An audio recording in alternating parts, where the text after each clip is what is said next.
Welcome to Firm Foundations, powered by Parallel 42. This is where faith meets real life and leadership gets personal. I'm your host, Stephen C. Wilson, and each episode we explore the timeless truths, everyday decisions, and transformational leadership principles that help you build a life that lasts.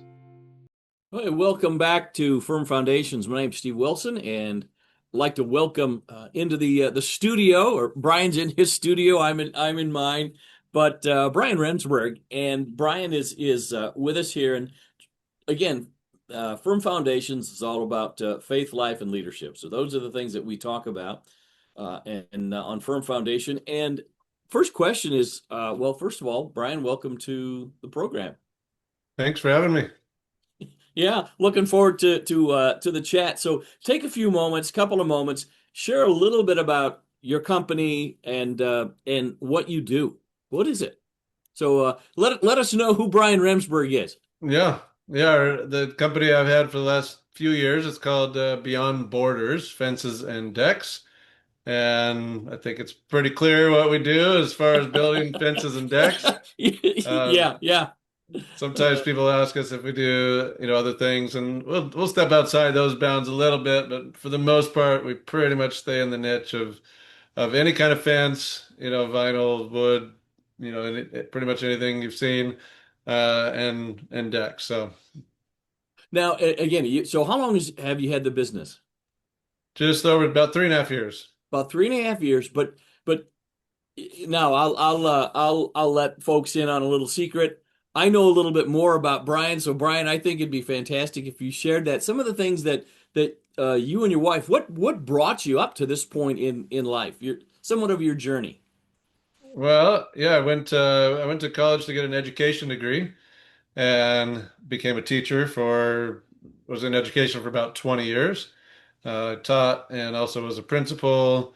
Hmm? And then we lived overseas a bunch of years and taught. So I really liked the adventure and the challenge and mixing with people from different cultures. And then just really felt led to move out of education, and we moved back to the States. And my wife and I started a coaching company and did life coaching. And so we actually did a number of podcasts like this and interviewing Hmm. people and wrote a book together and just tried to help people meet their goals and Yeah. in different life circumstances. And so um, but it is a challenge. We love the life coaching, but it's a challenge to make a living at it. And so Yeah. um Yeah. and so I found I've always been a builder, been handy, done the construction over the years, and so it's like, well, I'm gonna start doing some handyman work, and that turned into building fences and decks, and now I'm hiring multiple people this year, and so yeah, it's grown and it's taken off. I think this year will be a good test to see what kind of where what we're really made of. So Excellent. Now, again, our program is all about faith, life, and leadership and where they all meet. And I'd love to hear then, how do you intentionally uh, live out your faith in day-to-day leadership and operations of your company? well, it's really starts with the core values that we have. Those are things that they're not specific to, the gospel, but Yeah, communication and being reliable and doing excellent work. All of those are being humble, being yeah, willing to learn. So having those as core values, we talk about those as a company, and try to model those as well. And so, when we're out dealing with a customer, those are the things we want to follow up quickly with people. We want to communicate. We don't want to leave them hanging. We want to be humble and yeah, not act like we know everything. And but we're here to serve them. We're here to meet their goals that they have. We put it in our mission statement, that we're more than just, that's part of the name, Beyond Borders. We're more than yeah. just a fence and deck company. We go beyond that to build up people. So Hmm. that's really, coming from my education and administration background. I want to build the people that I'm with and Right. build into their lives more than just going out and building a structure for people in their backyard, which is important too. Yeah. provides security and aesthetics in their backyard and a place where they're going to spend their life and build memories and all that. But and then we also want to seek to unite people and love our neighbors as ourselves. So that's right in our mission statement.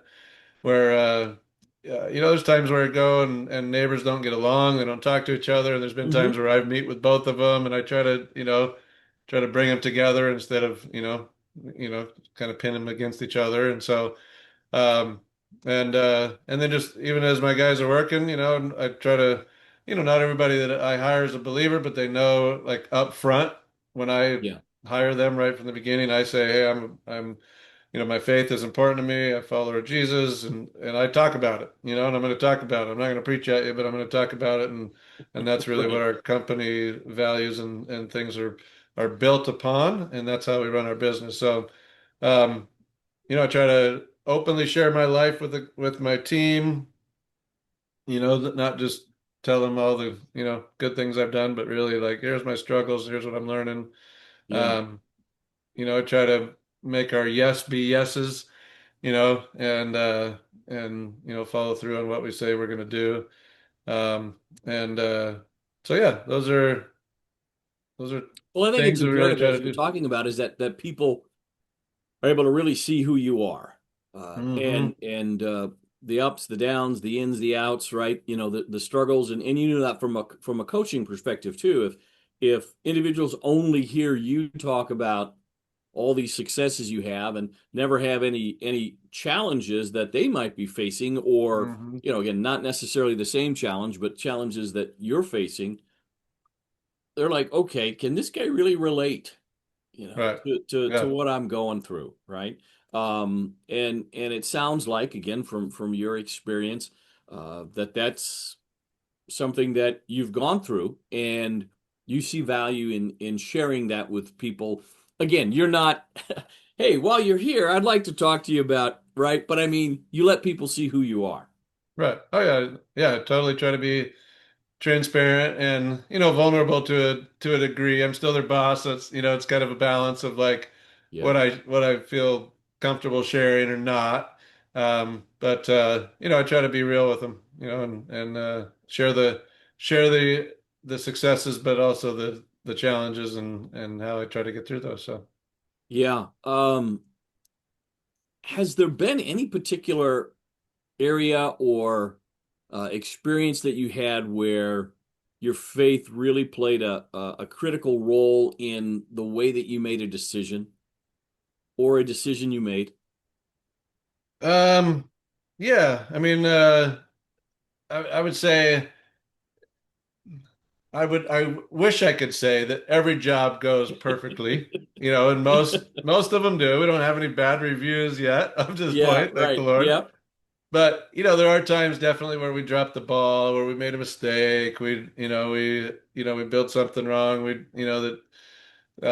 had agreed upon. We need to do something like fix the gates or something like that. That just something that wasn't quite right, and so you know it can be a challenge. And I've heard different people. Some contractors, sometimes contractors get a bad name because they want more money, they run and hide. Yep. It's like, oh, I'll come back and fix it, but you got to pay more. And I'm like, well, we agreed on a price, we agreed on, from the beginning, and so you know, I will always go back and fix something, that was our Yeah. responsibility. And that's tough, when I look at the dollars and the bottom line and it's like, oh, we're not going to make any money or we're barely going to make any money and I spent, hours on this Yeah. by the time I pay my guys to go back and fix it or if I have to go back, now my dollar per hour is like, I'm not building as much anymore, but when I was, my dollar per hour is like way, lower, but I've just committed to the fact that like, we're going to serve our customers and we're going to do what's right and what we agreed upon. And if that means owning up to what, something that we didn't do that was right, we're not going to try to blame or make excuses. We're just going to go fix it, try to serve them well. And that's Have you tough. ever? That's tough at Yeah, times. yeah, it is, and that segue into this question there. Have you ever felt just tension between those faith-based values? and that the business realities. Oh yeah. Oh yeah. No, there's definitely times, especially like um, when there's integrity, but the potential to be like, we'll just let it slide because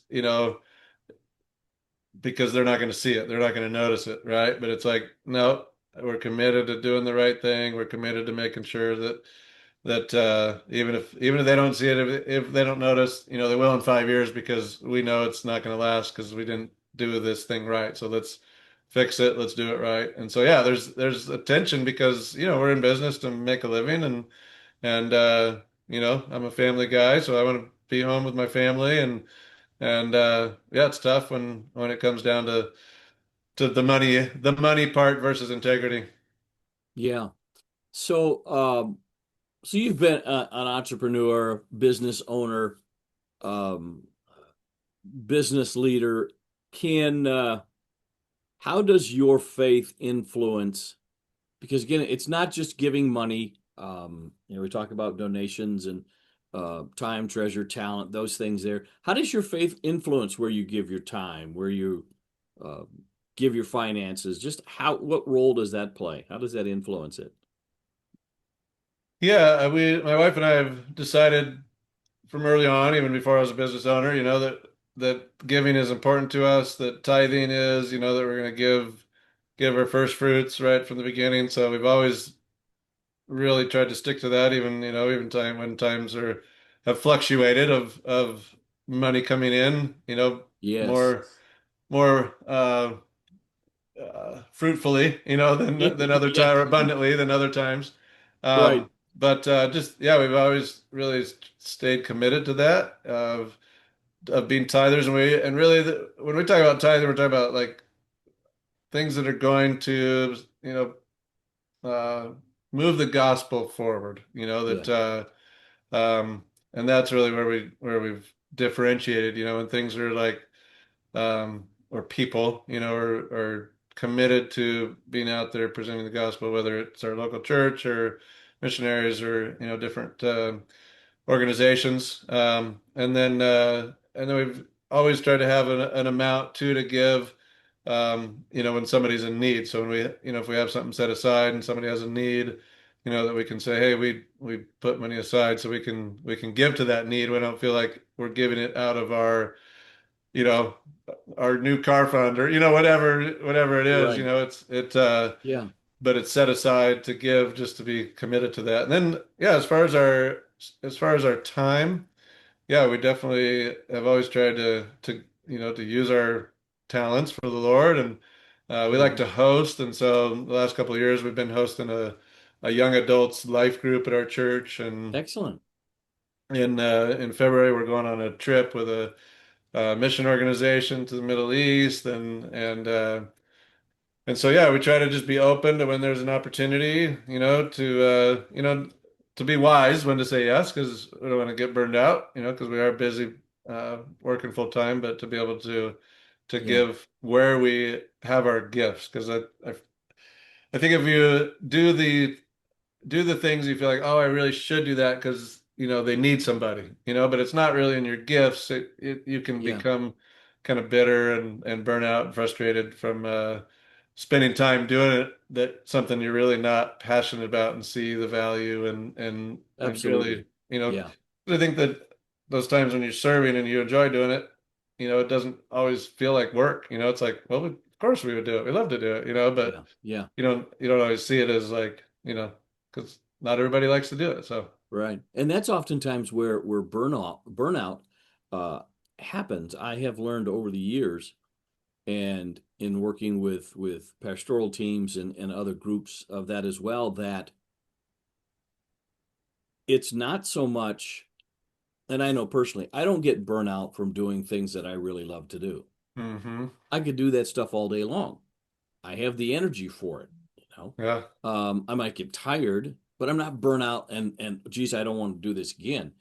And What I what think falls into that what happened? category for you? What's that? What falls into that category for you? Oh, stuff like this, training, you know, Mm. helping people become more of what they want to become, helping teams work healthier together. those types Hmm. of things Yeah. are just, yeah, I could do that all day long. Um, where burnout happens is where you're good at things, but it doesn't fill your cup. You don't enjoy doing it. And people go, Yeah. oh, hey, Brian's really good at that. Let's get Brian to do it. And well, because Brian can do it, Brian does it, but Yeah. Brian Brian doesn't enjoy doing it. Yeah. And so as a result, yeah, you get burnout. And I think oftentimes in ministry, ministers can take on that role of, well, I got to do everything. I got to preach. I got to preach. I got to teach. I got to do the small groups. I've got to um, have one. I have to counsel people. It's like, well, not everybody is gifted to do everything, Right. right? And so I Yeah. think it is valid or it's critical as you're talking about. It's really finding those things that you truly enjoy doing and that you're passionate in doing.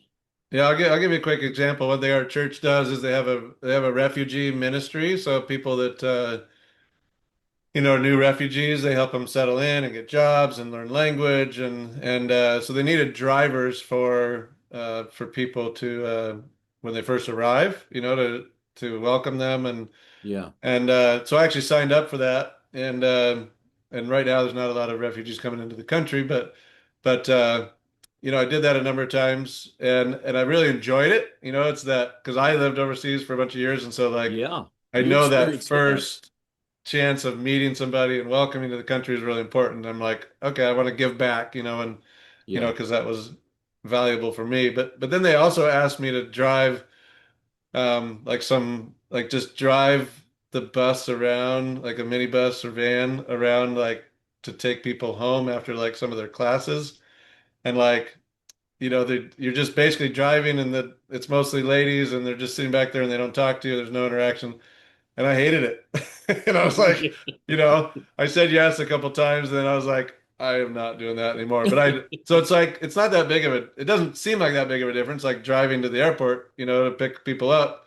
I really enjoyed, but then just driving people around to drop them off at their house, I just, When there's none of that interaction, yeah, there's no right? Yeah. interaction. It's just like, yeah, I was like, I can't keep doing that or I'm going to become kind of bitter about it Yeah. not. And so Yeah. I just pretty much have said no to So doing that. definitely speaking from and working from the gifts that God has given you Hmm. and Yeah. and and flowing in those things. Yeah. The hospitality and building relationships and yeah, for sure. Yeah.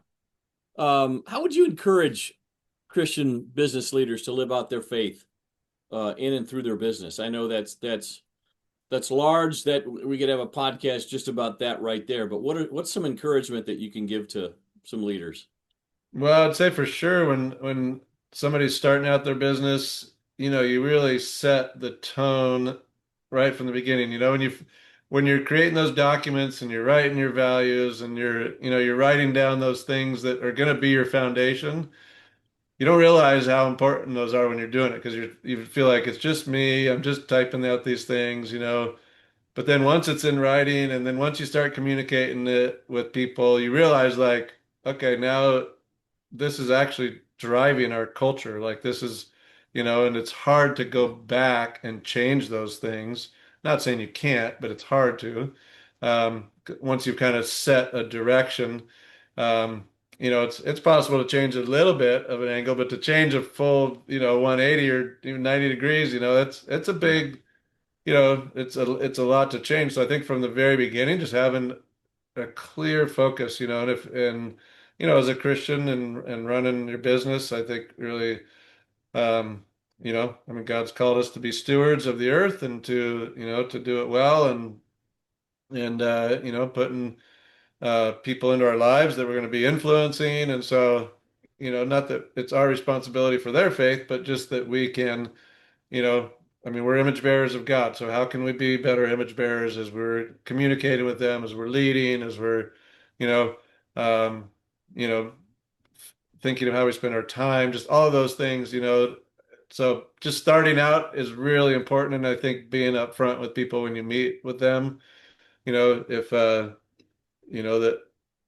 that if faith's going to be part of your business, and it's going to kind of be woven throughout, that people know that up front. Because then if they're like, I really don't want to be part of that, but if they're like, it's fine, like I don't have a problem with people talking about it, then you Yeah. know then but yeah, I would say it's such an important thing to consider when you're starting out. So You mentioned stewardship,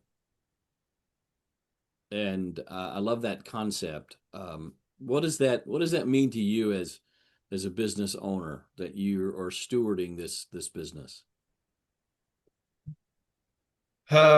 just that that I look at it and I say, okay, this is the Lord's business, and I want to manage the finances well. I don't want to just be, you know, um, when I'm doing calculations and figuring out, okay, how much are we going to charge people? How much am I going to pay my employees? How much, that I'm not just frivolously kind of coming up with numbers, but I'm actually doing, calculating and what's fair, what's reasonable, um, and then taking care of our resources, which really are our people. Hmm. Obviously my truck and trailer and tools and Sure. all that stuff I want to take care of as well. But I think more importantly, taking care of my people, that they feel cared for. Um, there was a time that I hadn't paid one of my guys for transportation. He never mentioned it, and I went back to him and said, "Hey, I didn't pay for this. I need to pay for it." And I think that just communicates to him like I'm looking out for you, even though we both forgot. And obviously, if he wants it, or he remembered, like he'd be like, "Hey, he didn't pay me that money." But um, yeah, just trying to, and I think that goes back to the integrity part of like just trying to do it right, and even when no one sees, um, and so yeah, just saying, okay, Lord, I'm gonna to really try to take care of people, and even with customers, we talked about serving before, but like I've on the jobs, I've always tried to like look for one thing we can do for a customer that's kind of above and beyond what we're hired to do. And so like Yeah. oftentimes, if there's a gate that's not working, we'll try to spend 10 or 15 minutes or whatever to fix it, make it better for them, or especially for widows, I'll say those Hmm. that maybe don't have as many funds or don't have the tools to do it themselves. So yeah, those are things that come to mind when I think of stewardship. All right. Well, hey, Brian, thanks for being on the program, being on the podcast, and you're on the West Coast, right? Yeah, we're in Oregon. You're in Oregon. All right. So, do you have a website or anything like that at all right now? I do, yeah. If people are watching this in Oregon, around the Salem area, You never know. you never Throw it know. out They there. they can go to bbfencedeck.com. So, or just look up Beyond Borders Fences and Decks, and we're out there quite a bit on the And web. You that's should be all able you to find do. us. Fences and decks. I can't get you to, do any gardening or any, you're just staying in your wheelhouse. We're staying in our lane. That's right. Yep. All right, Brian. Thanks again. Appreciate it. All right. Thank All you. right. Take care, sir.